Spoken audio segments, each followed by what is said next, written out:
వీరు చాలా పేద దంపతులైన రంగయ్య, కాంతమ్మ. వీరిద్దరూ కొబ్బరి తోటలో పనిచేయడానికి వెళ్ళేవారు. ఈమె కొబ్బరి తోట యజమానురాలు. ఈ దంపతులతో అదనంగా ఎన్నో పనులు చేపించుకొని వీరికి జీతం చాలా తక్కువగా ఇచ్చేది. చూడండి, మీరు తొందరగా తోట పనులు ముగించుకొని వృధా అవుతున్న ఆకులని ఇలా చీపురులుగా అల్లాలి. కనీసం రోజుకి 100 చీపురులు అల్లాల్సి ఉంటుంది. అమ్మ, తోటలోనే చాలా పనులుంటున్నాయి. ఆ పని మొత్తం చేయడానికి ఇద్దరం సరిపోలేకపోతున్నాము. పైగా ఇంకా చీపురులు అల్లాలంటే మాపై పని ఒత్తిడి బాగా పెరుగుతుంది. అలా అంటే ఎలా? మిమ్మల్ని పనిలో చేర్చుకుంది ఊరికే అనుకుంటున్నారా? మీకు జీతం ఇస్తున్నాను. మీరు నేను చెప్పిన అన్ని పనులు చేసి తీరాల్సింది. అలాగే మా జీతం పెంపుదల గురించి కూడా ఆలోచిస్తే బాగుంటుంది కదా. ఇప్పటికి మీరిచ్చేది మాకు ఏమీ సరిపోవడం లేదు. పైగా రోజు మొత్తం ఇక్కడే పని చేస్తున్నాము. ప్రస్తుతానికి అలాంటి ఆలోచనలేవీ నాకు లేవు. ముందు పని చూసుకోండి. వింటుంటే మీరు ఎన్నైనా అడుగుతారు. ఇలా వీరు తోటలో రోజంతా అదనంగా ఎన్నో పనులు చేసేవారు. పనులన్నీ పూర్తి చేసుకొని ఇంటికి వెళ్ళేసరికి ఎంతో సమయం గడిచేది. ఈమె ఆ దంపతుల కూతురు శ్వేత.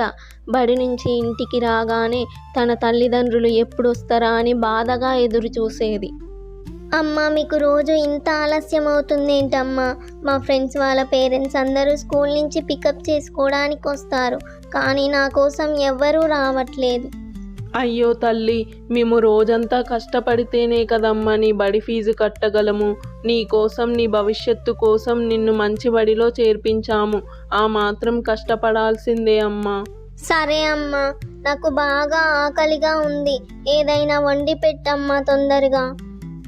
ఏమండి, మన శ్వేత ఎంత బాధపడుతుందో చూడండి. సాయంకాలం తన స్నేహితులందరూ వారి తల్లిదండ్రులతో గడుపుతారు. కానీ మనం పనిలో ఉండడం వల్ల శ్వేత ఒక్కతే ఒంటరిగా అనుభవిస్తుంది.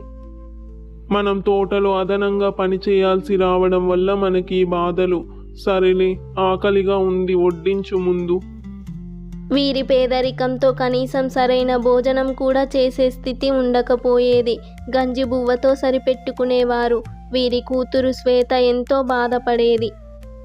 ఏంటమ్మా శ్వేత, భోజనం చేయకుండా ఏదో ఆలోచిస్తున్నావు? ఏమైందమ్మా నీకు? ఎందుకు ఈ మధ్య చాలా బాధగా ఉన్నావు? ఏదైనా సమస్య ఉంటే చెప్పమ్మా. అమ్మా, నాకు ఈ భోజనం చేయాలనిపించట్లేదమ్మా. ఇంట్లో అంటే ఎలాగూ తింటున్నాను, కానీ స్కూల్లో ఇలా తింటే అందరూ నన్నే చూస్తున్నారమ్మా. నా ఫ్రెండ్స్ మంచి మంచి భోజనాలు తెచ్చుకుంటున్నారు. చూడమ్మా శ్వేత, ప్రస్తుతానికి మన పరిస్థితి ఇలాగే ఉంది. ఇంకా కొన్ని రోజులు పోని. నేను, మీ నాన్నగారు ఏదైనా వేరే పని చూసుకొని మంచిగా డబ్బు సంపాదించాలనుకుంటున్నాము. ఏమండి, నాకిప్పుడే అర్థమవుతుంది. మంచి బడిలో చేర్పిస్తే సరిపోదు, మన శ్వేతకి మంచి వసతులు కూడా కల్పించాలి. ఈ తోటలో పని చేస్తే మనం అవేమీ తీర్చలేమండి. నిన్న రాత్రి శ్వేత మాట్లాడుతుంటే నేను ఏమీ మాట్లాడలేకపోయాను. నాకు చాలా బాధగా అనిపించింది నా పేదరికం చూసి. ఇంకా ఎన్నాళ్ళు ఈ పేదరికంలో మగ్గాలు? ఈ తోటలో పని చేయడం వల్ల ఇక ఉపయోగం లేదండి. పదండి, జీతాన్నైనా పెంచమని అడుగుదాం, లేదా పనైనా మానేద్దాం. దీంతో ఇక ఈ దంపతులు కొబ్బరి తోట యజమానురాలు వద్దకు వెళ్ళి తమ జీతాన్ని పెంచమని కోరుతారు. లేని పక్షంలో ఇక వారు ఈ కొబ్బరి తోటలో పనిచేయము అని వివరిస్తారు. పని వేళలో తోటలో పని చేయకుండా ఇక్కడేం చేస్తున్నారు? ఏం పని మీద నా వద్దకు వచ్చారో చెప్పండి. అమ్మ, దయచేసి ఒకసారి మా జీతం పెంపుదల గురించి ఆలోచించండి. మీరిచ్చే జీతం మాకు ఏమాత్రం సరిపోవడం లేదు. రోజు మొత్తం ఇక్కడ పని చేస్తున్నాం కదా, కొంచెం ఆలోచించండి. ఆ విషయం గురించి నేను మాట్లాడను. వెళ్ళి ఇక మీ పని చూసుకోండి. అందరికంటే ఎక్కువ జీతాలే నేను ఇస్తున్నాను. అయినా మీరు ఇంకా కావాలంటే నేను ఎలా ఇవ్వగలను? క్షమించండమ్మా, ఇక మేము ఇక్కడ పని చేయాలనుకోవట్లేదు. వేరే పని చూసుకుంటాము. సరే వెళ్ళండి, కానీ ఒక షరతు. ఈరోజు పని మొత్తం పూర్తి చేయండి. పైగా నేను మీకు ఈ నెల జీతం ఇవ్వను. చూస్తా మీరు ఎక్కడ పని చేస్తారో చూస్తా. ఎటు పని చేసినా తిరిగి మీరు నా దగ్గరికి రావాల్సిన వారే. ఇక ఆ పనిని పూర్తిగా మానేయాలనుకుంటారు. అందుకోసం విధించిన 2 షరతులు ఒప్పుకొని ఈరోజు పని పూర్తి చేసి వారి నెల జీతం తీసుకోకుండానే వెళ్ళిపోతారు. అమ్మ, మండే రోజు మా స్కూల్లో బతుకమ్మ పండుగ ఉంది. అందరు పిల్లలు కొత్త బట్టలు వేసుకొని బతుకమ్మ తీసుకొని వస్తారు. నీవు రాగానే ఈరోజు షాపింగ్కి వెళ్దామన్నావు కదమ్మా. నన్ను క్షమించమ్మా శ్వేత, పని మానేసినందుకు తోట యజమానురాలు ఈ నెల జీతం ఇవ్వలేదు. ఇక ఈ నెల మొత్తం మనకు కష్టంగానే గడుస్తుందమ్మా. అమ్మా, ఇప్పుడెందుకమ్మా ఇలా మాట్లాడుతున్నావు? కొంచెం ఓర్చుకో తల్లి. ఈలోగా నేను మీ నాన్నగారు ఏదైనా మంచి పని వెతుక్కుంటే ఆలోగా నీకు కొనిస్తాను. శ్వేత తన పేదరికాన్ని చూసి ఎంతో ఏడ్చేది. తన స్నేహితులందరూ వారికిష్టమైనవి అన్నీ కొనుక్కోగా తను మాత్రం పేదదానిలా ఉండేది. ఎందుకు మాకు ఈ పేదరిక పరిస్థితి? సరైన భోజనం కూడా మేము చేయలేకపోతున్నాను. నా స్నేహితుల తల్లిదండ్రుల కంటే మా అమ్మ నాన్ననే ఎక్కువ కష్టపడతారు కదా, అయినా వారికి ఎందుకు మంచి జరగట్లేదు? నేను వారిని ఏ విధంగా ఇబ్బంది పెట్టగలను? ప్రతిదీ అడిగి మీరే చూడాలి కదా దేవుడా. అలా రాత్రి అవుతుంది. కుటుంబం అంతా నిద్రపోతారు. తెల్లవారి లేచి చూసేసరికి వారింట్లో ఏదో అద్భుతం వచ్చి పడుతుంది. ఆ అద్భుతమే బంగారు చెట్టు. వారి కష్టాలు చూడలేక దేవుడు కరుణించి వారింట్లో బంగారు చెట్టుని ప్రత్యక్షింపజేస్తాడు. ఏమండి తొందరగా రండి, మన ఇంట్లో ఏదో ఉంది. మనం రాత్రి పడుకున్నప్పుడు ఇలాంటిదేమీ లేదు కదండి, తొందరగా రండి. ఇటు చూడండి, ఈ చెట్టు చాలా అందంగా ఉంది. మీరేమైనా తీసుకొచ్చారా అండి? నేనైతే తీసుకురాలేదు. ఇది మన ఇంట్లోకి ఎక్కడి నుంచి వచ్చిందండి? నాకు ఏమీ అర్థం కావడం లేదు. ఇది చూడడానికి మొత్తం బంగారంలా ఉంది. దీన్ని మన ఇంట్లో ఎవరు పెట్టి ఉంటారు? మన కష్టాలు చూడలేక ఇది ఎవరైనా పెట్టి ఉంటారంటారా? అయినా మనకిది ఏమీ వద్దండి. మన కష్టం మీదనే మనం బ్రతుకుదాము. బహుశా మనం కష్టాల్లో ఉన్నాము కాబట్టి దేవుడు మనకి ఈ అదృష్టం ఇచ్చాడేమో. అదృష్టాన్ని కాదనుకోవడం కూడా అహంకారమే అవుతుంది.